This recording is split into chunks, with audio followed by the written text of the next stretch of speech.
नमस्कार, national media news agency में आप सभी का बहुत बहुत स्वागत है। मैं हूं आपके साथ भावना। चलिए रुक करते हैं आज की तमाम ताजा खबरों की ओर। उधम सिंह नगर के जसपुर से बड़ी खबर है। लंबे संघर्ष और अथक प्रयासों के बाद आखिरकार जसपुर से सरकारी रोडवेज बसों का संचालन शुरू हो गया है। उत्तराखंड गठन के 25 साल बाद क्षेत्रवासियों को यह बड़ी सौगात मिली है। जसपुर में प्रस्तावित रोडवेज बस अड्डे का शुभारंभ उत्तराखंड आपदा प्रबंधन सलाहकार समिति के उपाध्यक्ष एवं कैबिनेट मंत्री विनय कुमार रोहिल्ला ने फीता काटकर किया। इसके बाद उन्होंने हरी झंडी दिखाकर बसों को रवाना किया और स्वयं बस में यात्रा का टिकट भी लिया। कार्यक्रम में भाजपा पदाधिकारी, प्रशासनिक अधिकारी और बड़ी संख्या में स्थानीय लोग मौजूद रहे। मंत्री विनय रोहिल्ला ने कहा कि रोडवेज बस अड्डे की प्रक्रिया वर्ष 2011 में शुरू हुई थी, लेकिन विभिन्न कारणों और कानूनी अड़चनों के चलते यह कार्य लंबित रहा। अब हाईकोर्ट स्तर पर मामला स्पष्ट होने के बाद बस संचालन शुरू कर दिया गया है। उन्होंने बताया कि स्थानीय बस अड्डे के निर्माण के लिए 7 करोड़ रुपए की डीपीआर शासन को भेजी जाएगी, जिससे यात्रियों को आधुनिक सुविधाएं उपलब्ध कराई जा सकेंगी। ये क्रमवार 2011 से शुरू हुई थी। हमने बस अड्डा स्वागत रेस्टोरेंट के बराबर में स्वीकृत किया था। जब बस अड्डा चल रहा था तो डॉक्टर सिंघल, यहाँ के जो पूर्व विधायक हैं, उन्होंने एक प्रेस कॉन्फ्रेंस करके हम पे आरोप लगाया था कि रोहिल्ला जी गलत कर रहे हैं। 2011 से लेकर 2026 होने जा रही है, मित्रों, आज तक के बस अड्डा नहीं बना पाए। अब उसके बाद माननीय मुख्यमंत्री जी के निर्देशों पे तत्काल ये कहा गया कि जगह का चयन किया जाए। जगह के चयन में ये जगह प्रशासन ने चयन करके दी, जिस पर बस अड्डे के लिए प्रस्तावना बनकर बिना शुल्क ये भूमि परिवहन विभाग को प्रदान की गई है। इसी दिशा में ये प्रकरण हाईकोर्ट में पहुंचा था, जिसका निराकरण हो गया है। अब भी इन परिस्थितियों में कि बस अड्डा विधिवत रूप से चले, आज यहाँ पर जब तक बस अड्डा बने तब तक के लिए बसें यहाँ बाहर आकर रुकेंगी, वहाँ से यात्रियों को लेंगी, वहीं यात्रियों को उतारेंगी। और यहाँ पर 7 करोड़ की डीपीआर बनाने की प्रक्रिया चालू हो गई है। वो डीपीआर शासन में जाने वाली है। जैसे ही स्वीकृत होगा, अंदर की व्यवस्थाओं में यहाँ पर एक वर्कशॉप, एक एडमिनिस्ट्रेशन ब्लॉक, एक पेट्रोल पंप और यात्रियों को बैठने की व्यवस्था, साथ ही जो है दुकानें और कैंटीन वगैरह सब स्थापित होंगी। बड़ा अच्छा विधिवत बस अड्डा बनेगा। तदपि यदि कोई इसमें माननीय उच्च न्यायालय में जाकर कोई बाधा न डाले, बाधा आएगी उसके बाद देखेंगे। लेकिन यहाँ बाधा डालने का बड़ा शौक है, तो इसलिए मैं बाधा की आशंका पहले व्यक्त कर रहा हूँ। सबको पता है, इसमें टीवी मीडिया के ऊपर ऐसा सार्वजनिक नाम लेने की चिंता नहीं है। बाधा डालने वाले अपने आदमी से किसी से बाधा डलवाने का काम करते ही रहे हैं। इसलिए मैं चाहता हूँ कि वो ना बाधा डाले। यहाँ जिलाध्यक्ष जी ने पूर्व में भी संकल्प व्यक्त किया था कि भारतीय जनता पार्टी विकास के लिए प्रेरित है, जागृत है। यदि किसी ने बाधा डाली तो उसके विरुद्ध कार्रवाई करेंगे। और आज भी ये संकल्प है कि जसपुर के अंतर्गत माननीय पुष्कर धामी जी के नेतृत्व में विकास की यात्रा आगे बढ़ रही है, उसमें कोई बाधा न डाले। मंत्री जी, आप एक देखिए, अभी जब डीपीआर स्वीकृत हो जाएगी, पूरी विधिवत व्यवस्था होगी, तब तक के मैंने कहा ना, तब तक यात्री इधर उधर ना भटके। यहाँ से बसें से यात्री को लेंगे, जाएंगे। और इसके अतिरिक्त जो अन्य व्यवस्था है, टेम्परेरी एक साइड बनना है और पानी का भी कुछ साधन कराएंगे। और इसके अतिरिक्त यहाँ गुलदार की सूचना मिल रही है कि गुलदार आता है तो पुलिस वालों से कहेंगे, वन विभाग वालों से कहेंगे। आज काम का प्रारंभ हुआ है और धीरे धीरे समाधान की तरफ पहुँचेंगे। धन्यवाद। जसपुर की जनता की तरफ से आदरणीय हमारे प्रदेश के युवा ओजस्वी मुख्यमंत्री माननीय श्री पुष्कर सिंह धामी जी को धन्यवाद करता हूं कि आज बहुत लंबे संघर्षों के बाद माननीय पुष्कर सिंह धामी जी ने ये सौगात जसपुर को दी है।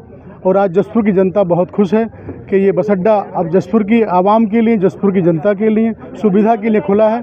और मैं अपने माननीय विनय रोहिल्ला जी, जो हमारे यहाँ पर इन्होंने बहुत लंबा संघर्ष भी किया, इसके लिए मैं उनको भी धन्यवाद देता हूँ। और हमारे मीडिया के बंधु जो समय समय पर मीडिया के लोगों ने मांगे उठाई हैं, मैं उनको भी धन्यवाद करता हूँ कि जसपुर की ज़रूरत थी और जसपुर की आज ज़रूरत पूरी होने जा रही है। मैं इसके लिए अपने सम्मानित भाजपा के पदाधिकारियों का भी सम्मान करता हूँ और सभी का प्रयासों से और माननीय विनय रोहिल्ला जी के, माननीय मुख्यमंत्री जी के आदेशों पर ये आज कार्य पूर्ण हुआ है। इसके लिए मैं बहुत बहुत सभी को धन्यवाद करता हूँ, बधाई देता हूँ। कुछ राजनीतिक अड़गंगे लगाए गए और चलते रहे और यहाँ पर लंबे समय से जनता मांग करती रही, लेकिन आज मैं बहुत आभारी हूँ माननीय पुष्कर सिंह धामी जी का कि उन्होंने ये सौगात आज जसपुर को दी है और मैं उनका धन्यवाद करता हूँ। और जसपुर की आवाम के लिए बहुत खुशी की बात है आज कि आज ये कार्य पूर्ण हुआ है। बहुत बहुत धन्यवाद। यशस्वी मुख्यमंत्री पुष्कर सिंह धामी जी का और अपने परिवहन मंत्री प्रदीप बत्रा जी का बहुत बहुत धन्यवाद करता हूं कि ये जसपुर के लिए उत्तराखंड गठन से लेकर आज तक एक बहुत बड़ी मांग थी, और जब भी हमारे चुनाव हुए, चाहे विपक्ष हुआ चाहे पक्ष हुआ, उनके घोषणा पत्रों में ये विषय होता था कि जसपुर को स्थायी रोडवेज अड्डा मिले। हमारे वरिष्ठ नेताओं ने, उसमें आदरणीय विनय रोहेला जी ने, हमारी पूरी टीम ने, हमारे संगठन के लोगों ने इसमें प्रयास किया, और हमारे पास 3-4 ऑप्शन थे। पिछले वर्षों में भी रोडवेज बस के स्टैंड के लिए एक भूमि का आवंटन हुआ था, परंतु उसमें तकनीकी कुछ लोग कोर्ट चले गए और वो विषय पेंडिंग था। परंतु आज इस भूमि को हमारे सरकार के द्वारा निःशुल्क परिवहन विभाग को और परिवहन विभाग से परिवहन निगम को इस भूमि का आवंटन हुआ है, और शीघ्र ही डीपीआर बनकर इस यहाँ पर निर्माण कार्य शुरू होने वाला है। आज जिस हम भूमि पर खड़े हैं, इसका स्वामित्व आज परिवहन निगम के पास है। मैं अपनी पूरी टीम को, यहाँ की और प्रशासनिक टीम को भी, जिन्होंने इसके लिए तत्परता दिखाई है, और जो एक बहुत पुरानी मांग थी यहाँ के लोगों की, जसपुर के वासियों की, वो आज एक सौगात के रूप में जसपुर बस स्टैंड शुरू हो रहा है। मैं हृदय से माननीय मुख्यमंत्री जी का, परिवहन मंत्री जी का बहुत बहुत धन्यवाद करना चाहता हूँ। रोहेला जी आप संघर्ष करो, हम तुम्हारे साथ हैं। रोहेला जी आप संघर्ष करो, हम तुम्हारे साथ हैं। माननीय विनय रोहेला जी जिंदाबाद, जिंदाबाद। विनय रोहेला जी। अरे लोग हाथ उठा रहे तो मुंह पर आएगा। ठीक है, ठीक, बंद कर दो। फोटो बंद हो बज रहा है, उसके बाद तुम नारेबाजी खूब करियो शाम तक का टाइम है। चलिए, गाड़ी निकलने की जगह दो, थोड़ा साइड से हो ना। वीडियो बनाओ,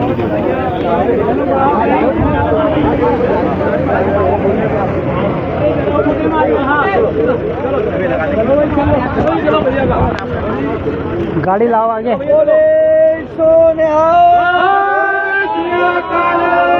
साइड हो जाओ, साइड। अबे यार ये अंकल जी तो हटती नहीं है यार। लाओ भैया गाड़ी आगे लाओ।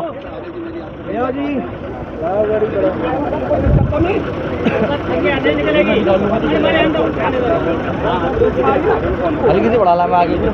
अरे भाई साहब, भाई लाओ लाओ यार,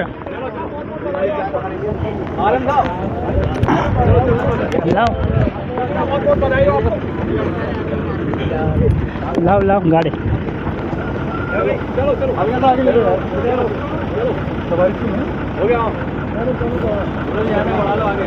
ने रोड पे 2 कर्मचारी लगाए हुए हैं जो बसों को बस स्टैंड तक भिजवा रहे हैं, और मूलभूत सेवाओं के लिए पूर्व में हम मुख्यालय को लेटर लिख चुके हैं। साथ ही इसका डीपीआर तैयार हो चुका है, लगभग 7 करोड़ का डीपीआर बना हुआ है। बहुत जल्दी इसमें कार्य शुरू होने वाला है, और अस्थायी रूप से 3 शेड बनाने के योजना इसमें है। इस संबंध में पहले हमारे माननीय मंत्री जी ने जो है पीडब्ल्यूडी को कहा था कि रोड को सही कर दें, तो उन्होंने मिट्टी विट्टी डाल करके इसको थोड़ा प्लेन कर दिया, जिससे धूल उड़ रही है। पुनः आज मंत्री जी को अवगत कराया जाएगा कि इसको मेन रोड को जो है धूल मुक्त कराया जाए। ये पीडब्ल्यूडी द्वारा चलाई गई थी जेसीबी, और उन्होंने एक साथ नहीं किया, केवल खड्डे वड्डे भर करके थोड़ी चलने लायक बनाई हुई है। और इस पर जब तक डामरीकरण नहीं होता तब तक धूल का तो उड़ना जरूरी है, और साथ ही बरसात शुरू होते हुए फिर बस का अंदर आ पाना मुश्किल हो जाएगा।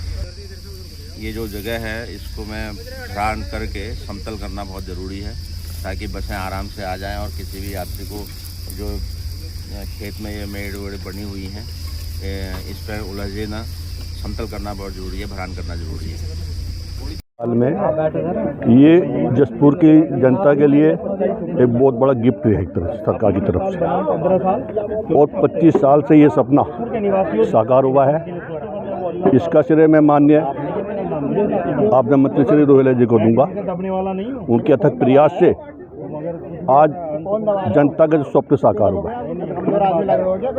रोडवेज बस अड्डे का। इससे पहले कई बार इसमें कुछ परेशानियाँ खामियाँ भी पैदा हुई। कई जगह रोडवेज अड्डे का सैंक्शन हुआ, और उस पर कुछ विरोधियों ने अपनी राजनीति चमकाने के लिए जगह दर जगह बदलते चले आए।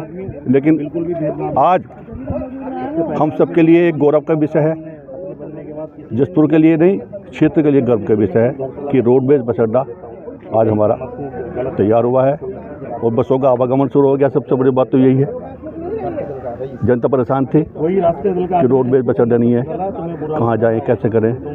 आज यहाँ से सब जगह के लिए रास्ता बन गया है, दिल्ली जाएं, लखनऊ जाएं, कहीं भी जाएं, तो ये हमारे लिए सबका एक हर्ष का और सौभाग्य का विषय है। माननीय रोहिला जी को, विनय रोहिला जी को बहुत बहुत बधाई और उनको बहुत बहुत शुभकामनाएं देता हूँ और पूरी जनता के लिए, पूरे क्षेत्र के लिए सबको बहुत बहुत शुभकामनाएं, बधाई।